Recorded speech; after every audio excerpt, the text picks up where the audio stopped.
So here in 14, we're asked to sketch a parabola and find its vertex and focus. If we didn't know what it was, we could tell it's a parabola because there is a y squared term and no x squared term. So when it has one squared term, it has to be a parabola. And because y is squared, this is what our general form is going to look like. Y minus k squared by itself equals 4p times x minus h. What we want to do is get y squared in a parentheses without any terms around it and get everything else on the right side, hopefully with some parentheses, but potentially not. Okay? So to do that, we need to get the x on this side and the 24 on this side also.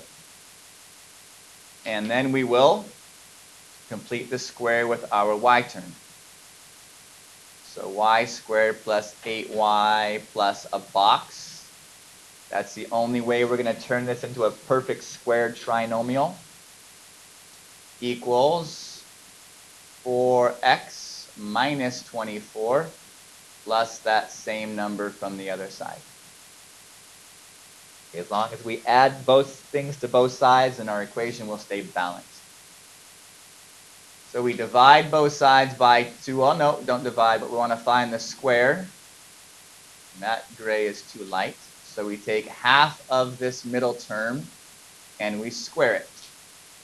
So half of 8 is 4. 4 squared is 16. 16 is what I add to both sides. It's a 16. So now we come back to the y thing. And I can now factor these three terms into y plus 4 times y plus 4, which you're right, y plus 4 squared.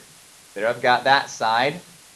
And this equals 4x minus 8, it looks like, when I add negative 24 and 16. So all I have to do now is find a common factor here, and I have my equation in standard parabolic form. Equals 4 times x minus 2. So that's exactly what I want it to look like. I have a y minus plus 4 squared, I have a number factored out, and I have an x minus 2. Okay, so now to analyze my equation, I have my vertex at positive 2, because that's a minus, and negative 4, because that's a plus. Bless you. So 2 right, 4 down. 1, 2, 3, 4. I put my vertex. Now to find P, and P is the distance from your vertex to your focus. So we take 4P from your equation, and you set it equal to the number in front of your parentheses, which means we have a p-value of 1. So the vertex is going to be 1 unit away, in this case, from the right, so your focus is here, and your directrix would be here. Also 1 unit away on the other side of your vertex from your focus.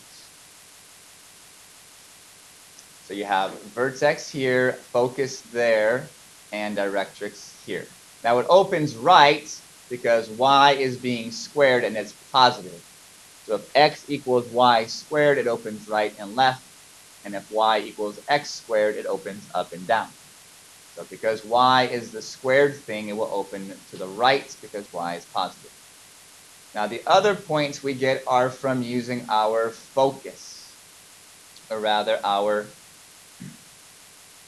p-value. Okay, so this number 4 is telling you how the distance of the lattice rectum, which is the distance from your focus, or rather from your parabolas through your focus. Okay, so to find that, you just divide 4 by 2. So there has to be 4 units in between your parabola, 2 units above and 2 units below, in order to get your points. So your lattice rectum is what it's called. is the line that goes through your focus parallel to your directrix. Okay, and where that intercepts your parabola has to be that same distance here. So it's 4 units from where the lattice rectum intercepts your top to your bottom. Okay, so let's see. The focus is at, let's see, the vertex is at 2, -4, and the focus is at 3, -4, since it's 1 unit to the right of your